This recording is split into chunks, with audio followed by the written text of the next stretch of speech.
Well, out of all the races I had planned out in 2022 on my schedule, there was one that stuck out. And you're probably thinking Knoxville Nationals, Dirt Cup, Peter Murphy Classic. Those are all awesome events. But the one race that I was looking forward to more than anything was tonight. The 410 Sprint Cars returning to the Southern Oregon Speedway, my home track. This is literally a dream come true. I am so excited to get out here tonight. A little background, I'm from Jacksonville, Oregon. The Southern Oregon Speedway is my home track. This is literally where I fell in love with dirt racing, wing sprint cars. I watched my first ever outdoor race here. Just a couple hundred feet that direction is where I ran my first outlaw kart race. I won my first sprint car race at this track. I ran my first laps in a wing sprint car here. So much of my Holmes racing legacy or history, you could say, ties in with this property and these tracks that sit here. Guys from California, Oregon, and Washington are here. Weather's all right, a little windy, might get chilly tonight. I think we're expecting anywhere from 15 to 20 cars, a little bit of a light car count, but you gotta remember, we're not in 410 country. So they're prepping the surface tonight for our KWS show. We're gonna be rolling into hot laps and qualifying to start the video. Just looking forward to getting out here racing in front of a ton of my family and friends and at a place I'm very familiar with.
Well, just wrapped up qualifying here at the Southern Oregon Speedway. Man, a 410 around this place is actually pretty fun.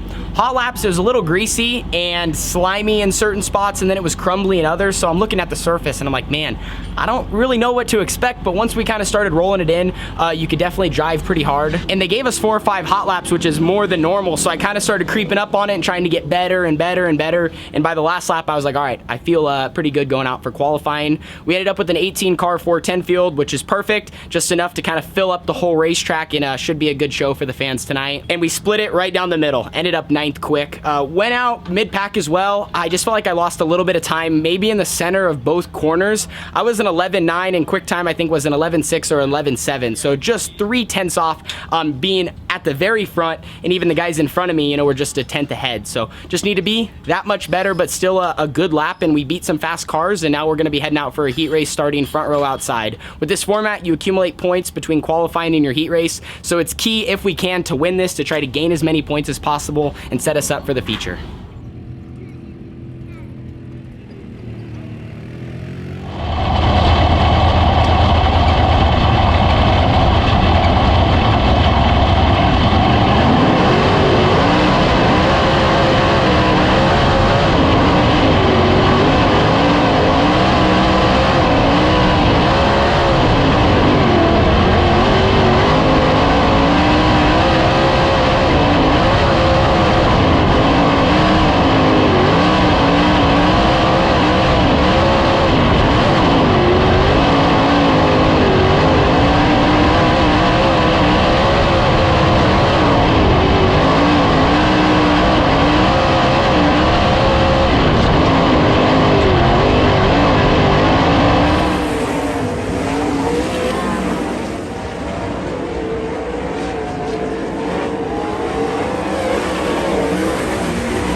right, 18T is here behind me. Just jumped out of the car after the heat race, and technically my first 410 heat race win. Started front row outside. Racetrack's pretty fast around the top.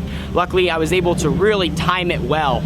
In qualifying, I felt like I was a hair bit tight, so we didn't really want to change much because we figured the track was going to slick off and kind of come to us. And there at the start of the heat race, nailed the start, chopped my entry into one a little bit, got out front, and I knew if I could kind of be leading off of turn 2, then my heat race was kind of made with, you know, how fast the high side is, and it sure was. So able to pull away from some really fast cars. Cool because of the huge crowd. You know, I know there's a lot of TH fans here from Southern Oregon that are out supporting, so glad we're able to do something for them. Because we won our heat race, that gave us enough points now to be in the dash. So I think they rolled a 0. That is going to put us starting 6th. So we are last in the dash, but heck, we're in the dash and we're having a great night so far. So that's good enough for me, and now we're just going to try to make it better once again. For that, gives us an opportunity to try some stuff too, starting behind them just to kind of see what it's going to do. So working on the 18T real quick. I'm going to strap back in and head out. He's out of 115 starts, 77 top 10s and 57 top 5s. Side by side.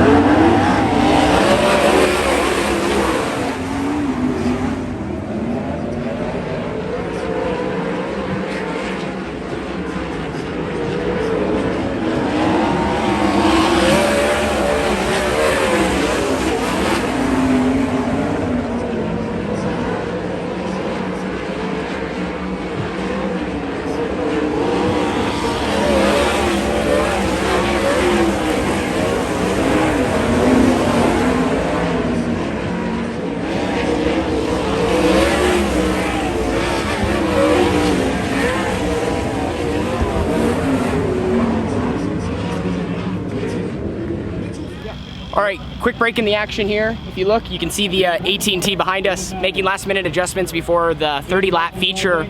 Racetrack tonight's been so good around the high side. I mean, you know, we haven't been able to make as many passes. In that dash you saw, for example, you know, in the heat I started on the front row. The dash I started in the 3rd row, got into 5th, and then everyone really just single filed out.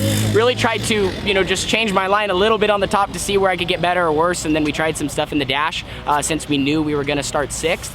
But right now they're going out and working the track. A lot of the drivers were complaining, hey, like, we don't have much of a surface. It's good that it's slick, but it's one lane around the top, and it's even hard to complete a slide job. So they're working it right now, right before the feature. Like I said, show's going quick. It's almost 9 o'clock and we're about to roll out and be done for the night here real quickly. So props to them, but they're touching the surface right now. Heck, well, let's go and look at it. Yeah, if you actually kind of turn, you can see they're scratching the bottom. That was the main concern that every driver was complaining about. Like, hey, if you can scratch the bottom enough to where the material starts to throw to the high side, it'll prevent it from taking rubber as early. We kind of think the rubber's probably going to come in at some point, just with where the surface is at. But if they can prevent it from being like on lap 5 and maybe be lap 20, that'll give us a great chance to work into lap traffic and be able to race each other and put on a good show for these fans. So glad that Southern Oregon's, you know, listening and taking some initiative there. That's awesome, and we'll just have to see what we get for tonight, rolling off from 5th. Batten down the hatches, somebody, yes sir, over there, quickly lock the doors, because things are gonna get wild. Dominic Shelsley looking for 4 in a row. Mitchell Casella looking for his first win this season.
Wow, what a night. 410 sprint cars returning to the Southern Oregon Speedway. A day I wasn't sure if I'd ever see as a race car driver, but glad that I was able to be a part of it. Started 5th there in the feature, came home 6th. Technically, you know, -1. Fought really hard all race long. We were good early, and I just felt like as the race went, you know, farther and farther and farther, a couple guys started to lose tires. The surface changed a little. We just got a little bit worse. You know, we just faded just a tad, and the restarts didn't really help us. I wasn't great on restarts, but the longer the runs got, I felt like I was able to maintain, if that makes sense. So we didn't actually necessarily fade over the course of the race. We maintained well, and then just on restarts we faded, and then it just kind of slowly went a little bit worse, if that makes sense. Kind of tried the bottom a little bit in 1 and 2. They really reworked the surface. I think that was a great idea. What happened that we didn't expect, they reworked the surface, I think, and then that material obviously moved, but it almost made the ledge a little bit bigger up top, so then the top never really moved up either or burned off. So I think we just found ourselves a little bit too tight, maybe a little bit too like getting on the right rear through the corner, and it just made it hard to continue to blast the top and run it as hard as I needed to. And then once I started racing with guys, it made it difficult too, and on restarts when I wasn't all the way up to full pace. But overall, good night. Like I said, ran 6th. My best ever finish in a 410 is 5th, and this was my career best KWS run with the series. And overall, I think just the best I felt on a bull ring, smaller track in a 410. I felt in control, the car was comfortable, we made changes and they worked, we made some changes and they didn't work, but like I said, that's all a part of it. So thank you to everyone that came out. There was thousands of people in the stands tonight, tons of people here in the pits, a lot of my partners, supporters, close friends and family. Like, you got to understand how special that is for me. So to everyone that came out, thank you. They're already starting to rework the surface for their weekly show they have coming up. Just want to give a quick shout out to On-Site Screeners, Fast 4 Media, Earth Environmental, QRC, Pit Stop USA, Next Gen Def, Carson Oil, Lafarge, ABC Powder Coating, my crew, and like I said, everyone that came out. It was a heck of a night, and I can't wait to run here locally more and just close to home. It's awesome driving 25 minutes from the house and going racing and just having a good night. So 1 spot out of the top 5, room for improvement, and we'll be back with KWS tomorrow night as long as the weather holds off up at the Willamette Speedway. And also thanks to my good buddy Perry for helping produce this video. He killed it. Deuces.